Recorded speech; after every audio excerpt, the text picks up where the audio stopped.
Penguatan sektor jasa keuangan menjadi prioritas kebijakan yang disusun Otoritas Jasa Keuangan di tahun 2023 untuk menopang pertumbuhan ekonomi. Penguatan industri jasa keuangan juga akan dilengkapi dengan kebijakan peningkatan perlindungan konsumen. Selengkapnya kita ikuti wawancara Fitri Megantara dengan Ketua Dewan Komisioner Otoritas Jasa Keuangan Mahendra Siregar berikut ini. Pemirsa, saat ini saya sedang bersama dengan Ketua Dewan Komisioner Otoritas Jasa Keuangan, Bapak Mahendra Siregar. Kita akan berbincang mengenai berbagai hal, terutama mengenai penguatan sektor jasa keuangan dalam menjaga pertumbuhan ekonomi Indonesia. Apa kabarnya Pak Mahendra? Kabar baik, semoga Mbak Fitri juga baik. Baik, terima kasih. Terima kasih telah meluangkan waktunya untuk Metro TV, Pak Mahendra. Kita akan langsung ke pertanyaan yang pertama, Pak Mahendra. Ini mengenai program dan prioritas utama OJK di tahun ini, di tahun 2023 ini apa saja, Pak? Kalau boleh mundur sedikit ya sebelum menyampaikan ke program prioritas. Kami masuk ke tahun 2023 ini tentu berbekal kinerja di 2022. Kinerja di 2022 bisa dikatakan bukan saja lebih baik daripada tahun-tahun pandemi yang menunjukkan bahwa pemulihan dari perekonomian nasional dan dalam hal ini sektor jasa keuangan terjadi. Namun kalau dibandingkan dengan 5 tahun secara rata-rata sebelum pandemi, yaitu 2014 sampai 2019, bahkan angka di 2022 jauh lebih baik. Nah, jadi kita berangkat dengan kinerja yang jauh lebih baik bahkan dari sebelum pandemi itu, sehingga juga mendasari sedikit di tahun 2023 ini, terutama di bulan Januari, beberapa indikator, parameter kembali menunjukkan angka yang baik dan pertumbuhan yang solid, sehingga kita mendasari program, kebijakan, dan prioritas di 2023 juga dengan landasan tadi itu. Ya, nah, dalam hal itu kita melihat 3 prioritas dari kebijakan OJK pada saat ini. Pertama adalah perkuatan dari sektor jasa keuangan itu sendiri. Perkuatan ini baik dilakukan untuk bidang perbankan maupun juga bidang pasar modal dan IKNB, serta juga bagaimana membangun suatu ekosistem yang lebih mendorong kepercayaan dan meningkatkan integritas. Untuk di perbankan, fokus lebih lanjut adalah semakin memperkuat konsolidasi yang dilakukan selama ini dan kedepannya untuk dilanjutkan. Dalam konteks itu, untuk mendorong supaya perbankan kita semakin kompetitif, semakin mampu memberikan kontribusi yang penting kepada berlangsungnya aktivitas kegiatan perekonomian, dan tentunya di lain pihak juga nilai tambah kepada keseluruhan industri yang memperoleh dukungannya. Nah, untuk di pasar modal, perkuatannya ini antara lain juga untuk membangun lebih baik lagi tata kelola atau governance yang ada di pasar modal, sehingga semakin meningkatkan integritas dari apa yang dilakukan di pasar modal. Nah, selain itu juga dilakukan langkah-langkah yang sifatnya merupakan perluasan dari apa yang sudah dilakukan selama ini dari segi produk-produk yang ditawarkan di pasar modal. Untuk IKNB mirip dengan yang di pasar modal, integritas adalah kata kunci yang penting, terutama juga berhadapan dengan bagaimana dalam beberapa waktu terakhir ini isu terhadap beberapa masalah yang dihadapi khususnya di asuransi jiwa menjadi prioritas kita untuk mengatasi persoalan yang ada dengan menyelesaikan masalah-masalah itu sambil memperbaiki dan mereformasi sistem yang ada di sana. Dari segi produk yang ditawarkan, dari segi proses penjualannya, dari segi penunjukan keagenannya, dari segi transparansinya, dan juga yang penting mengutamakan pemahaman dan pelindungan dari konsumen atau pengguna jasa asuransi itu. Itu bisa dikatakan sebagai prioritas pertama untuk perkuatan jasa keuangan. Yang kedua adalah terkait dengan bagaimana kita ingin melakukan langkah-langkah pendalaman dalam bentuk produk-produk baru yang lebih inovatif, lebih kreatif untuk mendukung pertumbuhan ekonomi. Secara umum kita bisa lihat bahwa di pasar modal akan muncul beberapa produk inovatif gagasan baru yang kami yakin akan mampu melakukan hal itu.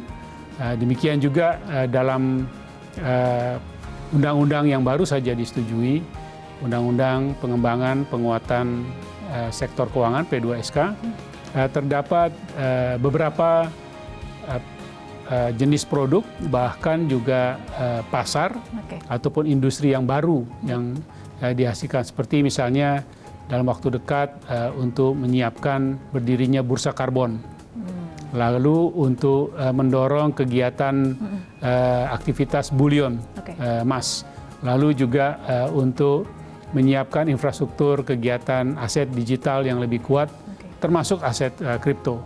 Nah, terakhir adalah penguatan untuk kapasitas pelayanan maupun juga infrastruktur OJK.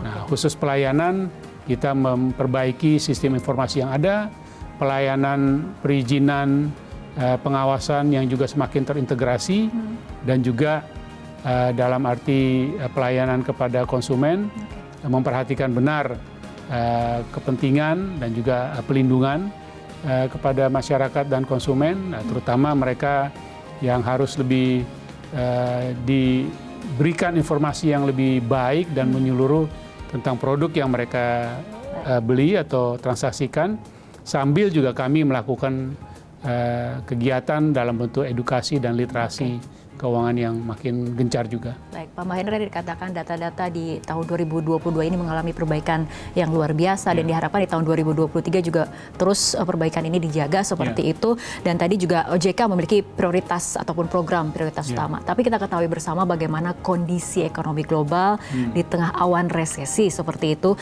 Menurut Pak Mahendra, bagaimana proyeksi kinerja dan kondisi sektor jasa keuangan ini di tengah tekanan ekonomi global?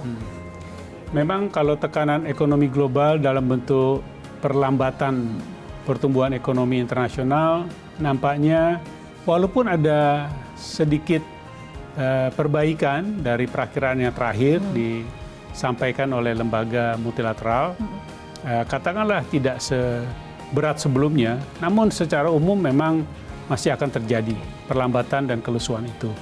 Nah, sebenarnya untuk hal di bagian sana tidak terlalu banyak yang baru yang kita dengar, ya. Jadi memang kita paham bahwa berbagai perakiraan dan juga perkembangan terakhir menunjukkan perlambatan tadi hampir dapat dipastikan. Nah, tetapi yang menjadi berubah dibandingkan sebelumnya bukan perlambatannya, tetapi pemahaman kita terhadap apa yang menyebabkan perlambatan.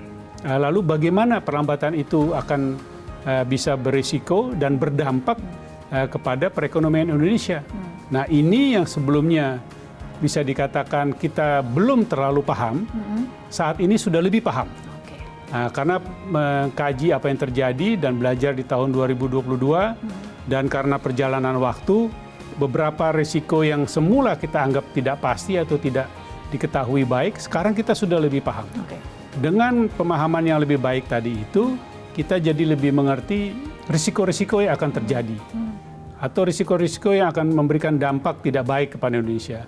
Misalnya, pasar ekspor kita akan terpengaruh. Misalnya, harga komoditas beberapa ekspor utama kita akan terpengaruh karena kondisi global. Nah, hal-hal ini memang akan terjadi, tapi kita sudah tahu dan antisipasi, sehingga kita bisa menciptakan langkah-langkah kebijakan antisipatif sifatnya untuk meminimalisir dampak tadi, sambil juga tentu memitigasinya sehingga tidak menjadi terlalu berpengaruh. Nah, di bagian itu yang berubah, bukan kondisi globalnya, tapi pemahaman kita terhadap risiko tadi dan kemampuan kita untuk bisa menginventarisasikan kemungkinan dampak tadi dan risiko-risikonya, sehingga kita bisa menyiapkan kebijakan antisipatif yang lebih baik. Oke, dengan pemahaman yang lebih baik tentunya disiapkan langkah antisipasi yang juga optimal dan lebih baik seperti itu. Artinya Pak, bagaimana optimisme Anda terkait industri jasa keuangan ini dapat melalui tantangan terutama ekonomi global ini? Kalau lagi-lagi berdasarkan pemahaman tadi itu yang lebih baik dan melihat kacamata di 2022 disandingkan dengan periode-periode sebelumnya, kami yakin momentum dan perkembangan yang ada di tahun 2022 ini kita dapat jaga.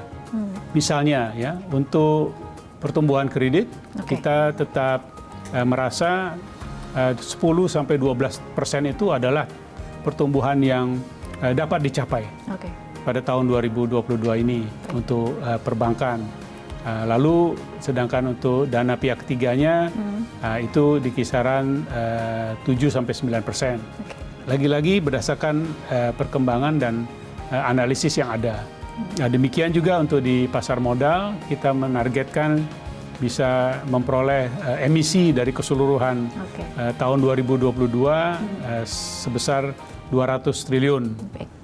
Begitu juga untuk IKNB, kita berikan suatu target-target untuk pertumbuhan dari premi asuransi jiwa maupun umum, maupun juga untuk tingkat pertumbuhan pembiayaan yang besarannya tidak jauh dari perbankan walaupun sedikit di atasnya di kisaran 14%. Nah, hal-hal tadi itu yang menjadi sasaran dari bagaimana kinerja di 2023 ini, dan sebenarnya ini berbanding lurus dengan sasaran pertumbuhan ekonomi yang dicanangkan oleh pemerintah juga dengan besaran yang sudah kita ketahui. Baik, Pak Mahendra tadi sudah menyinggung sedikit mengenai kata pembiayaan. Nah, usai jeda kita akan melanjutkan kembali perbincangan, terutama kita akan fokus mengenai dukungan OJK terhadap pembiayaan hilirisasi sumber daya alam.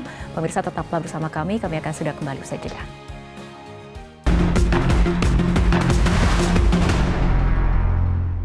Keluar mulu. Biar hijabnya rapi, pakai ciput. Yah, rontok. Biar rambutnya kuat, pakai Emerald Hijab Shampoo Anti Hair Fall baru dengan ekstrak zaitun dan Active Profit Amino menguatkan rambut dari akar sampai ujung. Emosi perfumnya jaga rambut berhijabmu tetap segar dan wangi. No rontok, no apek dengan Emerald Hijab Shampoo Anti Hair Fall. Cuma Emerald Hijab Shampoo yang ngerti rambut berhijab kita. Sendi sehat, semangat goes ya. Amin. Sendi Anda aktif geraknya. Amin. Akan banyak hal baik terjadi saat sendi kita sehat. Amin. Olahraga teratur, bila perlu minum Wellmove. Wellmove halal. Untuk membantu atasi capek, pegal, dan nyeri otot, pakai Hotin Cream. Kalau untuk meredakan nyeri sendi, Rematik dan keseleo. Nah, itu pakai Hotin DCL baru. Bahan aktif DCL-nya efektif mengobati rematik, linu, dan nyeri sendi. hotnya Hotin banget deh. Meler alergi, minum alergis. Jontor alergi, minum alergis. Gatal alergi, minum alergis. Dental alergi, minum alergis. Tersiksa karena alergi? Minum alergis. Cepat atasi alergi, tidak bikin ngantuk, aktivitas lancar. Obat alergi, minum alergis. Alergis, alergi hilang seketika. Dari Lapi. Punya bisnis tapi bingung mau beriklan di mana? Akses aja MGN Ads. Di sini Anda bisa memasarkan produk kapanpun, dimanapun secara mudah, murah, nggak pakai susah. Dengan banyak alternatif pilihan media, Anda bisa memilih, juga memantau iklan Anda, dan dapatkan jangkauan luas ke seluruh Indonesia. Yuk, jadikan MGN Ads sarana andalan untuk memasarkan produk Anda. Metro Malam, setiap hari jam 10:30 malam.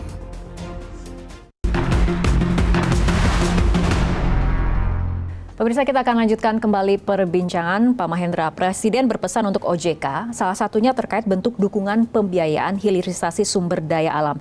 Nah, bagaimana ataupun apa upaya OJK untuk menjawab permintaan Presiden ini, Pak Mahendra?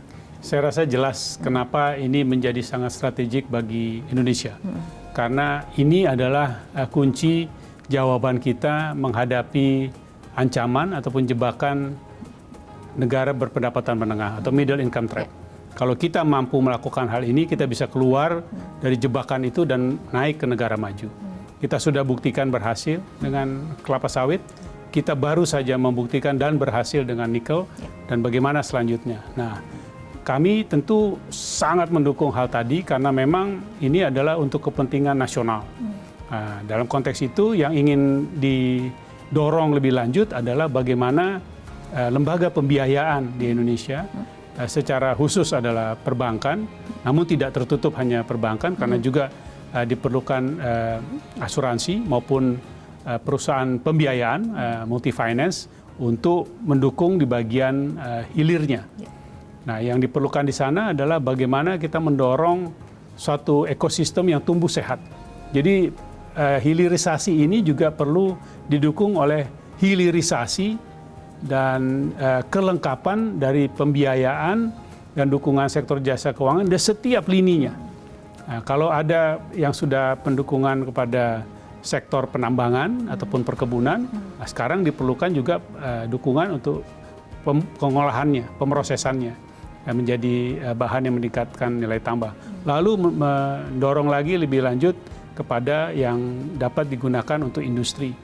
Misalnya untuk sawit itu digunakan menjadi oleochemical. Lalu kalau untuk nikel digunakan menjadi bahan baku untuk pembuatan baterai bagi mobil dan motor listrik.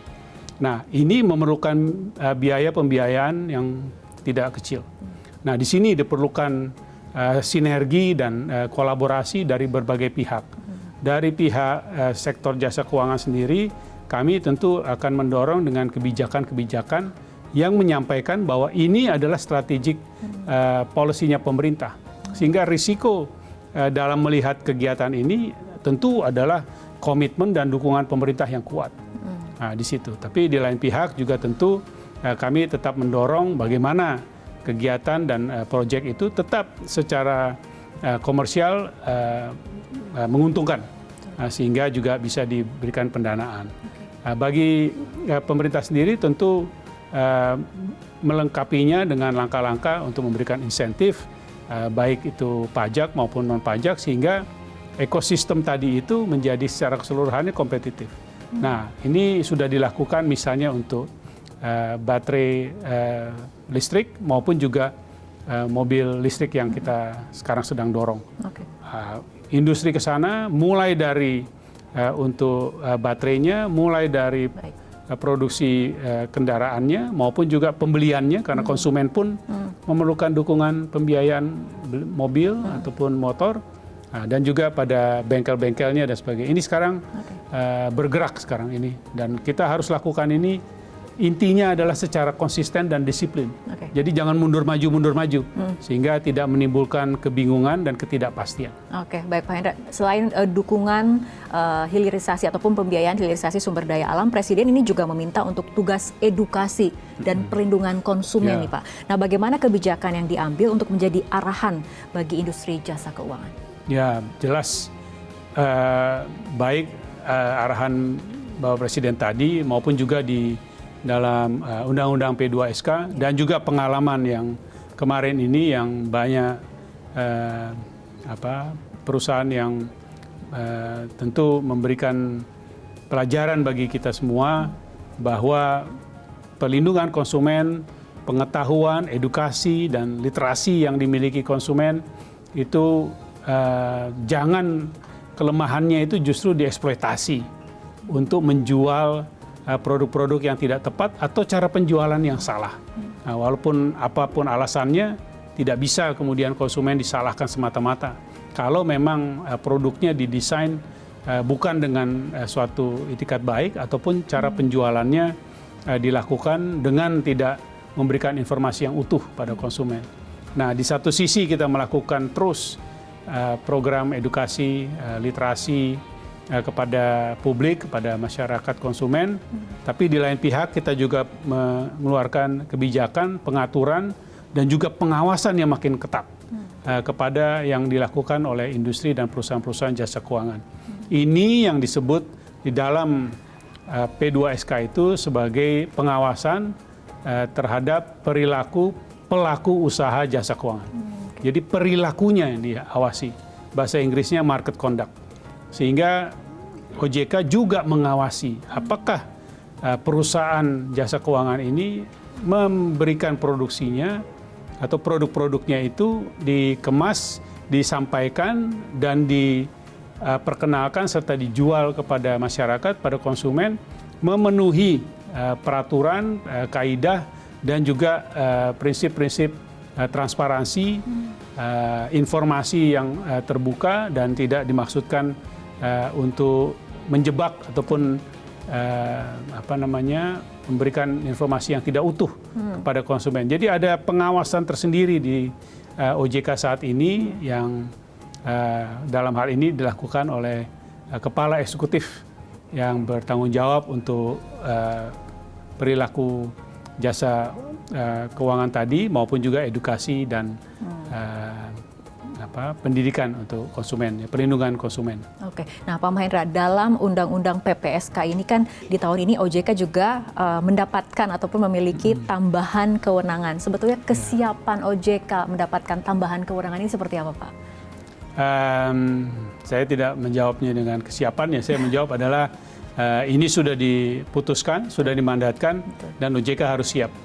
Nah, dalam hal itu langkah-langkah persiapan yang kami lakukan, kalau dari segi struktur organisasi, kami sedang finalisasi untuk restrukturisasi yang sebenarnya menjadi kebutuhan bagi OJK menghadapi tantangan yang dihadapi saat ini. Sekalipun belum ada P2SK.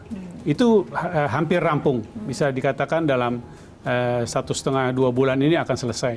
Tapi dengan adanya P2SK ini, dalam kami melakukan restrukturisasi yang sekarang, kami sudah sambil mengantisipasi akan adanya P2SK. Sehingga dengan efektifnya P2SK ini, akan ada restrukturisasi yang tahap berikutnya untuk organisasi dan SDM, tapi tidak lagi mulai dari nol, tapi lebih kepada melanjutkan apa yang sebenarnya sudah disiapkan dari restrukturisasi yang sekarang ini. Jadi dari segi itu bisa dikatakan mudah-mudahan bisa dilakukan dalam waktu cepat dan baik. Nah, kedua, yang kita harus utamakan juga adalah proses transisinya yang dilakukan kepada OJK dari berbagai institusi, kementerian ataupun lembaga lainnya, supaya dapat dilakukan dengan mulus, dengan lancar, tidak menimbulkan goncangan. Nah, ini kami lakukan komunikasi, koordinasi sebaik-baiknya dengan kementerian lembaga yang sekarang menjadi regulator dan pengawas dari beberapa mandat tadi yang akan menjadi mandat baru OJK. Nah, lalu yang ketiga tentu dalam waktu tahun ini kami akan bertambah 2 kepala eksekutif baru. Nah, tentu ini juga kami antisipasi dengan kesiapan infrastruktur dan SDM maupun juga rencana untuk perkuatan di anggaran dan keseluruhan infrastrukturnya. Nah, yang terakhir tentu untuk penguatan dalam bentuk pengawasan, dalam bentuk penyusunan langkah-langkah yang harus dilakukan, prioritasnya, juga pengaturan, apalagi untuk hal-hal yang beberapanya tidak mudah dilakukan karena di negara lain maupun di tempat berbeda, tidak di bawah suatu regulator yang mengawasi keuangan, tapi kami akan menyiapkannya dengan sebaik-baiknya. Oke, baik, kita harapkan dengan berbagai upaya, strategi juga langkah yang disiapkan oleh OJK ini memang bisa menguatkan sektor jasa keuangan, terutama dalam menjaga pertumbuhan ekonomi Indonesia. Menguatkan dan mengembangkan karena memang Indonesia sendiri masih banyak ruang untuk bisa menumbuhkan apa yang ada sekarang, dan dengan tambahan mandat tadi maka akan berlipat ganda ruang dan potensi yang kita bisa manfaatkan ke depan. Jadi tidak hanya menguatkan tapi juga berkembang seperti itu ya, baik. Pak Mahendra, terima kasih telah meluangkan waktunya dan berbincang untuk Metro TV di kali ini. Terima kasih Pak Mahendra. Terima kasih. Pemirsa, demikian perbincangan kami dengan Ketua Dewan Komisioner Otoritas Jasa Keuangan Bapak Mahendra Siregar. Saya Fitri Megantara undur diri. Terima kasih. Sampai jumpa.